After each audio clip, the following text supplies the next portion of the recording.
So hey guys, welcome back to my channel. So friends, आज इस video में मैं आपके साथ शेयर करने वाली हूँ कॉमन निदान और कॉमन लक्षण कि किसी भी व्याधि के अगर आपको किसी भी व्याधि के निदान या लक्षण याद नहीं आ रहे हैं तो उनकी जगह पे आप कौन से लक्षण और निदान लिख सकते हैं, वही इस वीडियो में मैं आपके साथ शेयर करने वाली हूँ। इससे पहले मैंने संप्राप्ति की वीडियो ऑलरेडी शेयर कर चुकी हूँ। किसी भी व्याधि की आपको संप्राप्ति कैसे लिखनी है उसमें मैंने बहुत ही डिटेल में बहुत ही अच्छे से बताया है और उस वीडियो का लिंक आपको ऊपर आई बटन में या नीचे डिस्क्रिप्शन बॉक्स में देखने को मिल जाएगा। तो अगर अभी तक आपने वो वीडियो नहीं देखी है तो प्लीज़ उस वीडियो को चेकआउट ज़रूर कीजिएगा।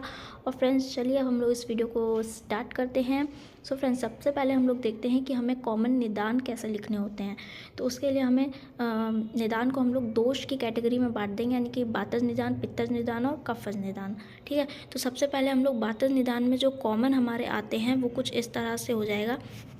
कुछ कैटेगरीज हम लोग बना लेंगे कि निदान कौन कौन, आहारज निदान, विहारज निदान और मानसिक निदान, ये तीन हमारी कैटेगरी हम बना लेंगे। तो आहारज में क्या क्या आ जाएगा, जैसे कि हम लोग वातवर्धक आहार का सेवन करते हैं, ठीक है, रुक्ष लघु शीत पदार्थ का अत्यधिक सेवन करते हैं, कटु तिक्त कषाय रस प्रधान द्रव्यों का सेवन करते हैं, फिर अध्यसन करते हैं, विस्मासन करते हैं।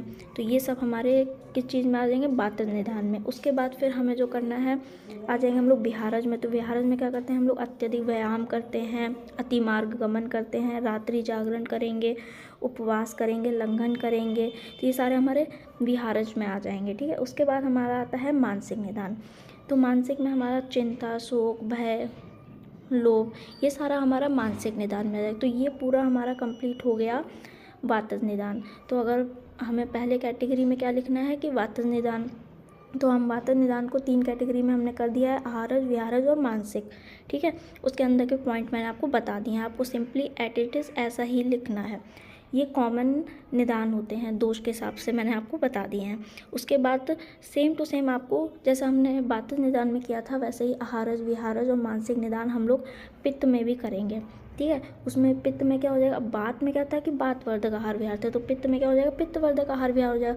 उसमें शीत वगैरह था क्योंकि शीत और रुक्ष था, क्योंकि बात का गुण क्या था, शीत और रुक्ष होता है। वैसे ही पित्त का गुण क्या हो जाएगा, उष्ण तीक्ष्ण हो जाएगा। तो इसमें उष्ण तीक्ष्ण वाले पदार्थों का सेवन करने से पित्त का आ जाएगा। और फिर बात में जो रस थे वो हमने ऊपर आपको बताया था, पित्त में कौन से रस हो जाएंगे, कटु अम्ल लवण रस प्रधान हो जाता है। ठीक है, अब इसमें विहारज में क्या क्या आ जाएगा, विहारज में जैसा कि आपको पता ही है कि जब बहुत अति परिश्रम करते हैं, ठीक है, अति व्यायाम कर लेना होगा, ठीक है, और अति मात्रा में भोजन, अधिक मात्रा में भोजन करने से हो जाता है। ठीक है, मानसिक में इसमें क्रोध, शोक, भय, ईर्ष्या, द्वेष, ये सब इसमें मानसिक में आ जाते हैं। तो सिंपली आपको एटिट्यूड पित्तज निदान के ऐसे ही लिख देना है। आप अगर सिंपल आपने दोष याद कर रखे होंगे तो उसके आपको पता ही होगा, तो उसी बेसिस पे आपको ये लिखना है। इसमें आपको रटने की भी ज़रूरत नहीं पड़ेगी। आप बस देखिएगा कि पित्त दोष है तो पित्त से रिलेटेड ही चीज़ें आपको यहाँ पे लिखनी है। कॉमन जो पित्त वाली चीज़ें थी वही मैंने यहाँ पे लिखी हुई है कि पित्त में कौन सा रस होता है, कौन सा इसमें आहार का सेवन नहीं करना होता है, कौन सा क्या है, तो वही सब आपको ध्यान रखना है और इसमें कुछ भी रटने वाली ऐसी बात नहीं है।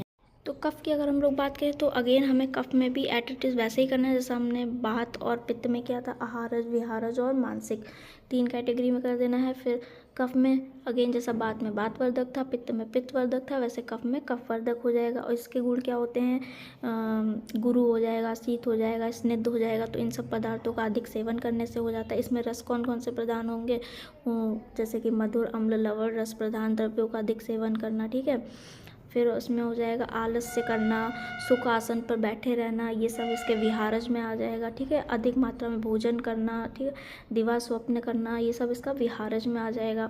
मानसिक में क्या हो जाएगा, अचिंता, यानी कि चिंता बिल्कुल भी नहीं करना। ठीक है, तो ये सारी जो चीज़ें हैं ये इसकी मानसिक में आ जाएंगी।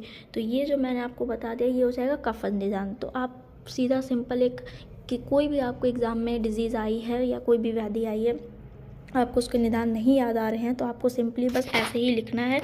आपको उसमें निदान की हेडिंग डाल करके वातज निदान, पित्तज निदान और कफज निदान दोषों के अकॉर्डिंग आपको लिख देना है।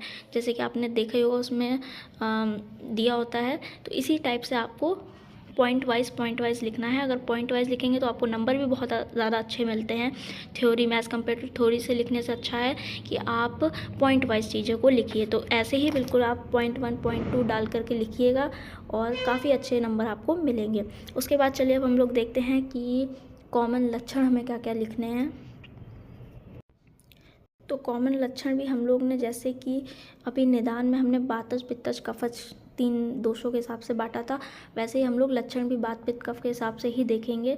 तो वातज में क्या क्या आ जाएगा आप देखिए, शूल, पीड़ा, अंगमर्द, मलमूत्र में विबंध, भ्रम, ठीक है। और फिर इसमें अरुण वर्णी हो जाता है, श्याम वर्णी, कृष्ण वर्णी का दिखता है। तो ये सारे वातज के लक्षण हो जाएंगे। उसी प्रकार अगर हम लोग पित्त में देखें तो पित्त के जो जो आ जाएंगे, दाह हो जाएगा, तृष्णा, शोक, ज्वर, भ्रम, अतिसार।